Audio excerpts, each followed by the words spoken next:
reacting to your calisthenics videos, part 11 na yata tayo. 11. Reacting to your calisthenics videos, part 11, 12, 13, ewan ko, basta meron na naman tayong bagong episode for today's video. Biglaan tayo nag-record ngayon, kaya gulo-gulo din yung buhok natin siya. Sa mga nakapanood na ng lumang episodes and ng mga ibang episodes recently, alam niyo na kung paano to gumagana, pero kung hindi pa, ganito lang kadali sumali. Just post a video that you want me to react to. Either dynamics pa yan, statics, basics, freestyle, kahit anong combo yan sa calisthenics. Basta proud kayong ipakita dito and gusto nyo ma-showcase yung skills nyo dito sa channel na to. And tag me, plus use the hashtag #AdiCasit. And finally, para hindi na kayo mairita sa buhok ko, gagamitan natin ng magic hoodie. What? Ayan, much better, much better. Siguro naman malalaman yung sagot nyo, pero dahil tingin ko mas okay naman to, hindi nyo makikita yung messy ko na buhok. Start na tayo ng video. Again, same rules apply. Manunood ulit tayo dito sa aking laptop. So kung may bad form kayo na ginawa, kung meron kayong konting error na ginawa, kitang-kita natin yun, i-criticize natin in a good way yung form nyo sa isang tricks or sa isang static skill. In a good way. Legit. Ang first athlete natin ay isang dynamic athlete. BGC. Kakamiss naman mag-freestyle sa BGC. Ang dami na nilang foam actually, ano? What? May pasayaw pa. Okay, ganda talaga ng view sa BGC nyo. Yung urban vibes. So, immaculate. 1 hour later. Ang daming dumadaan. Double, triple, quadruple, 6, 360. Okay. And then, into straddle planche. Nagtanggal ng tsinelas. Konting hold pa para counter. Front lever touch to front lever. Wala masyadong hold yung front lever pero gusto ko yung saya-saya ni Yule kung may combo, no? Pero so sa mga di nakakaalam nga pala, si Yule is siya yung nag-champion last 2023. Last year lang actually, no? 2023 sa Robinsons Manila Freestyle Championship, ano? So siya yung nakalaban ko first round and dinurog kagad ako ni Yule no first round pa lang. Naubos ako sa endurance, naubos ako sa statics, kaya grabe ang mamaw ng bata na to. And shoutout kay Yuliset kasi talagang napaghandaan niya yung freestyle competition na yun and talagang ang linis ng galaw niya. Siguro Yule, kung gusto mong mag-improve yung performance mo sa freestyle, konting hold pa, front lever, konting linis pa, pero ayun, medyo mahirap kasing i-analyze yung ano yung front lever niya and planche sa view na yun. So dapat medyo side view and medyo pataas siguro para makita ko yung proper form. Pero konting holds pa Yule sa mga statics mo. Yung dynamics, maganda, malinis yung triple, yung anime 360. Second video, we have him doing dynamics around the world into Ganger clean. Into shrimp flip, ganda ng catch. 360. Taas. Tornado. Okay.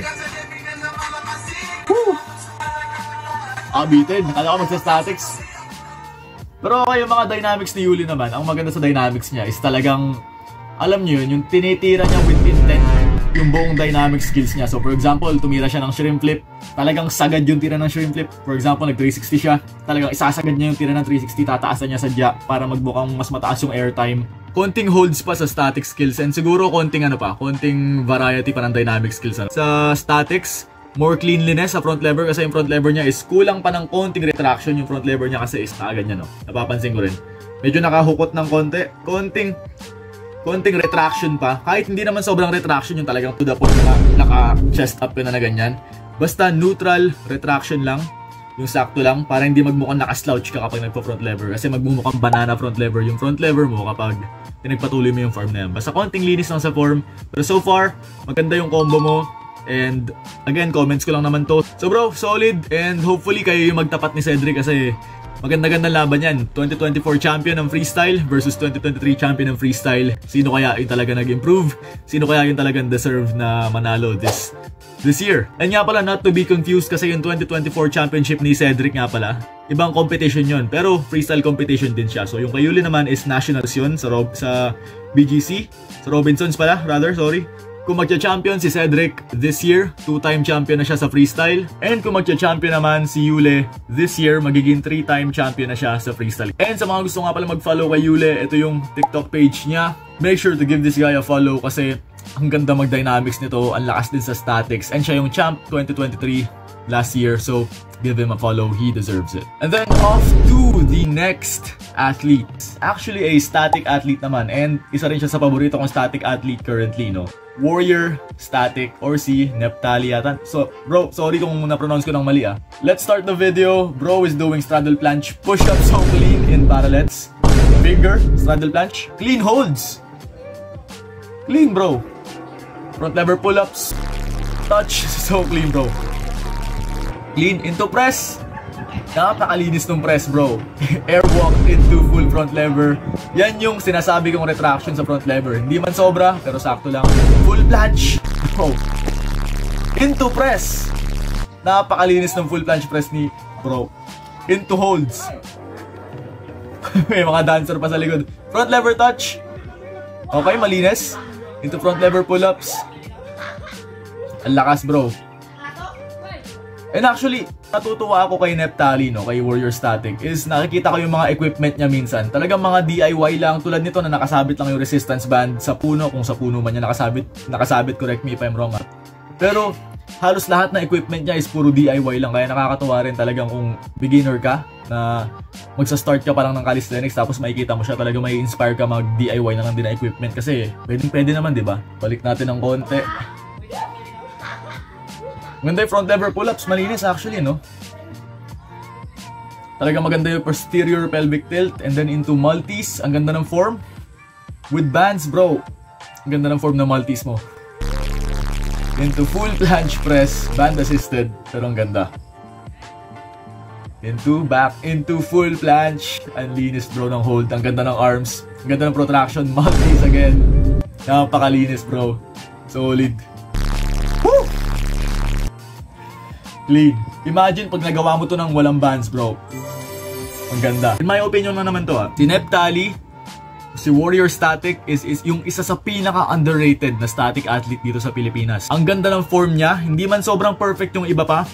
May ipa-perfect pa yan eh. Pero for now, para sa akin, 9.5 out of 10 na yung mga static holds niya. Maganda yung holds. Maganda yung pull-ups ng front lever. Maganda yung straddle planche push-up. Maganda yung multis. Pag walang band yun, bro, matic 10 out of 10 na yung multis mo, para ka nagle-levitate sa multis. Napakalinis, napakaganda ng form. So, aantayin ko yan, Neptali, no? So, please, wag ka mag-quit sa calisthenics. Aantayin ko yung full multis mo nang walang resistance band, bro. With bands pa lang na sobrang light, napakalinis na. Ano pa kapag kaya mo na nang walang resistance band dyan, bro? Maganda yung protraction, maganda yung posterior pelvic tilt. Wala na akong ma-advise, bro. Malinis yung statics niya. Nga pala guys, ano, shoutout ko lang din yung turo ni Neptali. Napakagaling magturo niya sa statics. Yung mga turo niya is ina-apply ko lang din sa training ko, kaya mas gumanda yung planche holds ko ngayon sa straddle planche is because sa mga turo niya. So pinapanood ko lang yung mga videos niya, nakikinig ako mabuti sa mga Q&A niya pagdating sa TikTok niya. Kung gusto nyo i-improve yung planche nyo, yung mga static skills nyo, make sure to give this guy a follow kasi sobrang worth it to follow. Sobrang ganda ng mga knowledge na binibigay niya. Sobrang golden. Kaya hindi pa kayo nakafollow kay Warrior Static, kay Neptali, bro, you are missing out in training statics. And then next natin is si Jordan Phoenix. Grabe, napapa-house ako. Ito naman purely static athlete yata to eh. Jordan Phoenix. Let's go bro. Show me what you got. Ito, ang ganda ng dip bar niya sa likod, no? DIY lang din. Straddle planche.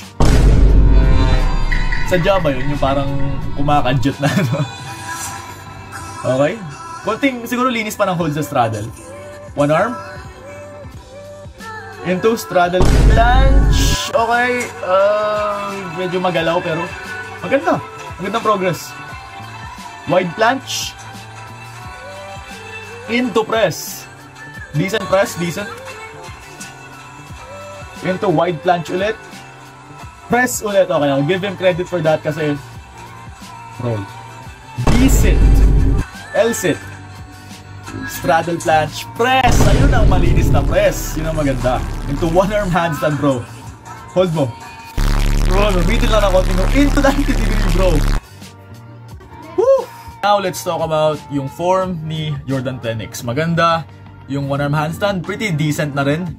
Yung planche lang niya, yung straddle planche, hindi ko alam kung sinasadya ba niyang parang inaangat-angat niya yung hips niya. Talagang parang pinupush out, push in niya, push out, push in. Siguro kung may i-improve pa yung straddle planche, mas stable na hold para mas maganda tignan.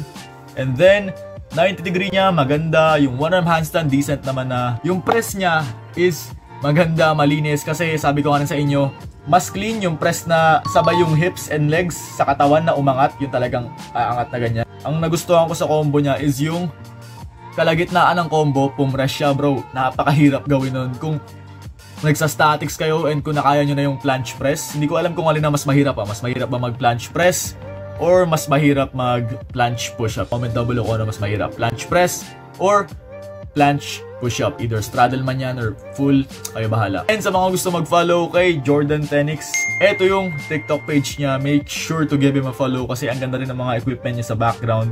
Puro DIY lang yung equipment niya. So actually ako din, sa mga di nakakaalam, nag-DIY lang din ako ng parallels ko tapos ng pull-up bar ko. Yung pull-up bar ko sa malapit lang sa yero nakasabit tapos doon lang ako nagpo-pull-ups. So talagang no excuses, ano, kung gusto mo, may paraan, pwede ka mag-DIY na equipment. Kung ayaw mo, daming dahilan bro. And then for the last athlete, grabe, kakahingil panoodin yung mga athletes natin for today's video. Another static athlete yata to, si Namekian Street Workout ba to? Kasi NS XYY Ken. Basta si Ken. Ito yung combo niya for today's video. Napakahaba naman ang combo mo Ken, 2 minutes. Siguro baka skip ko na lang to ng konti, ano? Airwalk. Okay, malinis. Pero airwalk, not really a big fan of airwalk right now kasi ako din natin nag-airwalk and ayun, siguro medyo cringe na sa akin airwalk, pero decent yung airwalk niya. Maganda. Ayun, statics. Finally, full front lever. Ang ganda ng posterior pelvic tilt. Ang linis. Finger planche, straddle planche, press. Maganda yung holds. Full planche. Ang linis ng full planche mo bro. So, ganda. Straddle planche, ang linis, bro. The perfect straddle planche right here, guys. Period. Full planche, straddle planche, push-up. Konting baba pa siguro ng hips into press. Okay. Ganda, grabe shoulders ni bro. Into straddle planche ulit. Straddle planche combo ulit. Press. Ang linis ng press niya, bro. Shoutout kay Ken. Respect sa press mo, ganda. Back into straddle planche. Now we're into handstand push-up. 1, 2, konting baba pa. 3, oh my god! Grabe. Nilaro. Ako lang ba or nakatilt yung katawan niya sa bandang kaliwa? Nilalaro ah. Parang montage ata ito ng ano. Front lever touch. Straddle front lever touch. Medyo hindi nga lang clean yung pull-up pero maganda yung progress niya. Into straddle planche. Front lever, straddle front lever press, maganda, malinis. Nalilito na ako sa mga skills ah. Maganda, pati posterior pelvic tilt niya, hindi nawawala. Retraction din, maganda, walang problema. One arm handstand hold. 1, 2, 3, oh, pwede na, I'll count that. Para sa akin lang naman to ah. Perfect form na yung ginagawa niya. I'd rate his straddle planche, his full planche, and his front lever holds a 10 out of 10. Maganda, malinis. Napakaganda ng holds. Napakaganda ng press. Malinis na bro. Big shoutout and respect kay Ken. Big shoutout kay Ken sa mga gusto mag-follow sa page niya. Ito yung TikTok page. Bro Ken, ang ganda, ang solid ng statics mo. Ang linis ng holds and hopefully maging inspiration ka sa mga gustong maka-achieve din ng straddle planche, ng front lever, full front lever, ng mga press, ng mga skills na may hirap sa calisthenics. So ang ganda bro, malinis, masterpiece form. Diyan nagtatapos yung video natin. That is all for today's video. Hype yung video natin ngayon. And sa mga gustong sumali next episode, just make sure to post a video with using the hashtag AdiCastle. And if ever introvert naman kayo, mahihiyain kayo, pwede naman kayong directly mag-send sa akin ng video and tatry ko hanapin, tatry ko isa-isahin kung pasok ba yung video nyo sa magiging next episode natin. Kasi wala naman ako inahanap na qualification. Ang nangyayari lang is unahan talaga ng content dahil ang dami rin nagsasend sa akin, dami nagme-mention. So, forgive me if hindi ko ma-reactan kagad yung video nyo kasi I'm really trying guys, I really am. Ang daming naka-line up na mga susunod na re-reactan ko. So, please sumali kayo, sobrang saya panoodin and sobrang saya i-analyze ng mga static skills nyo, ng mga dynamic skills nyo, ng mga power moves nyo. Nag-enjoy ako and nai-inspire ako gayahin and mas magpalakas sa calisthenics journey ko din. Hopefully, ganun din yung nagiging impact nitong mga episodes ko sa mga beginner na nanonood dyan. No? Sana nai-inspire din kayo na mas magpalakas, mas linisin, mas ayusin yung form ng mga static skills nyo kasi at the end of the day, tayo-tayo lang din naman ng mga calisthenics athlete yung mga magtutulungan. Why hate each other? Why not help each other? Just help each other improve, my bro. See you guys sa next episode and I'll keep looking forward sa mga malalakas na athlete dyan, especially yung mga underrated. If may kilala kang calisthenics athlete na sobrang lakas, yung hindi pa masyadong nadidiscover ng mga ibang tao and gusto mong mapanood natin sila dito sa video na to, just tag me, mention me, or even send me his TikTok page link or TikTok video that you want me to react to. See you guys in the next one. Like, subscribe, and I appreciate you guys watching for today's video. Thank you for tuning in. See you guys next time. Peace out.